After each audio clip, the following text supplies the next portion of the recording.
CR7 and the infinite money machine, the digital asset.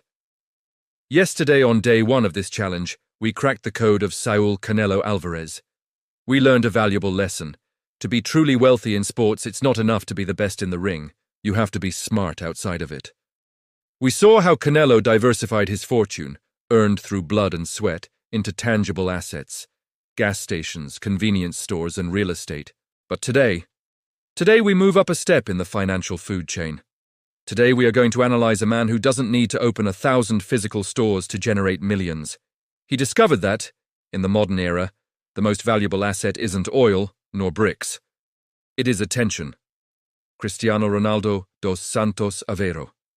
Forget his goals, forget his Ballon d'Ors for a moment. Today we are going to audit the most valuable Instagram account on the planet and understand how he turned his surname into a digital multinational corporation that generates more revenue than many football clubs. Welcome to day 2. To understand CR7's business, we have to stop seeing him as a football player. Cristiano Ronaldo is technically a mass media company. With over 600 million followers, he has a daily audience larger than CNN, the BBC, and Fox News combined. Let's talk hard numbers, because this is where the difference with the Canelo model becomes abysmal. According to reports from market analysts like Hopper HQ, the cost for a single sponsored post on Cristiano's feed exceeds $3.2 million. Pause for a second and process that figure. Think about it this way. For Canelo to make $3 million outside of boxing, he needs to sell thousands of drinks, manage logistics, employees, and inventory.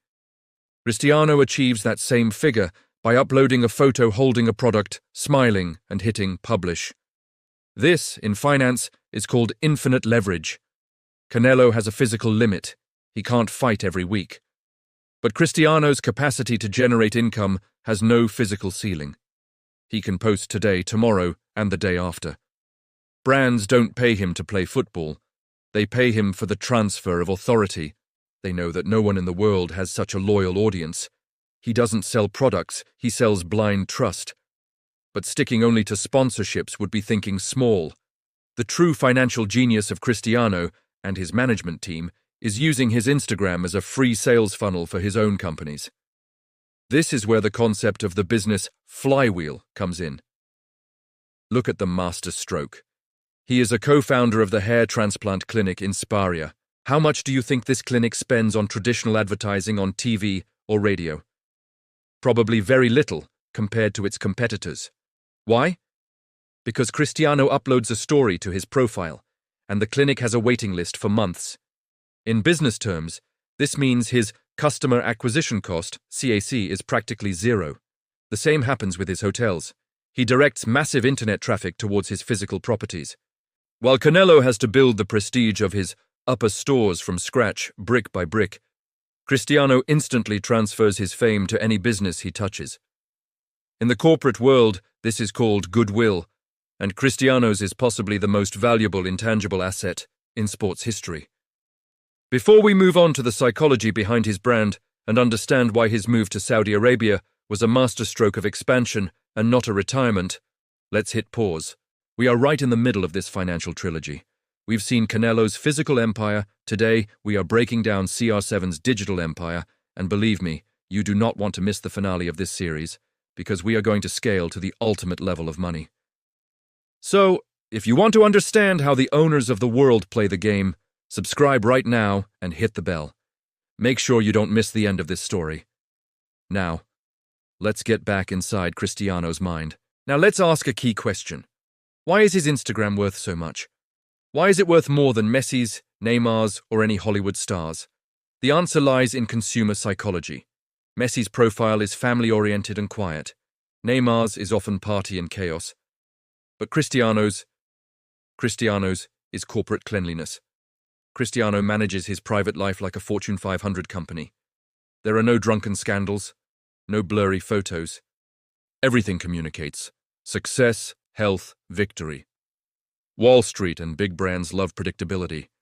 And Cristiano is the most predictable machine in the world. He always takes care of himself. He always performs. He always sells. He turned his boring and disciplined lifestyle into an aspirational luxury product. He sells the idea that if you buy his products, wear his perfume, or follow his advice, you can have 1% of his greatness. If he let himself go, if he got fat, if he lost his form, his stock would crash. His body is his flagship product.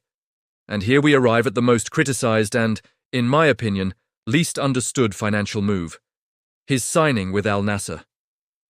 Many in the sports press screamed, "It's the end, he's retiring for money." I see something different. I see an aggressive market expansion. By signing for €200 million a year, Cristiano didn't just cash the biggest check in history. He did something smarter. He unlocked the Middle Eastern and Asian markets for his personal brand. Before, his influence was centered in Europe and the Americas. Now, he is the absolute idol in one of the regions with the most liquidity in the world. He has diversified his geographic risk. If the European economy goes into recession, he has the capital and attention of the East. It's the same shark mentality we saw in the previous video, with Canelo negotiating his own TV rights. But Cristiano has done it on a geopolitical scale. He has turned his surname into a global brand that operates in multiple currencies.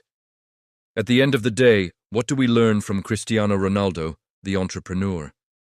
We learn that in the 21st century, you don't necessarily need to build giant factories to be a billionaire. You need to build reputation.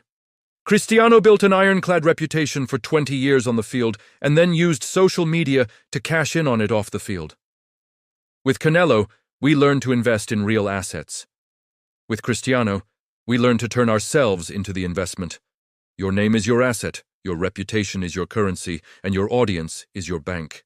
We now have two pieces of the puzzle for this series: the local real estate tycoon, Canelo, and the global digital tycoon, CR7. But we are missing one piece: the final level. What happens when the entrepreneur is bigger than his own image? What happens when his vision isn't to sell shirts or drinks, but to change the future of humanity? Tomorrow, to close this trilogy of titans, we are going to break the mold. We leave sports behind and enter the mind of the richest and most volatile man in the world. We will analyze the genius who plays with the rules of the global economy as if it were a video game. Is he history's greatest visionary or the ultimate salesman of smoke? Tomorrow we find out. Subscribe and hit the bell because the closing of this trilogy is going to be explosive. Thanks for watching. See you tomorrow.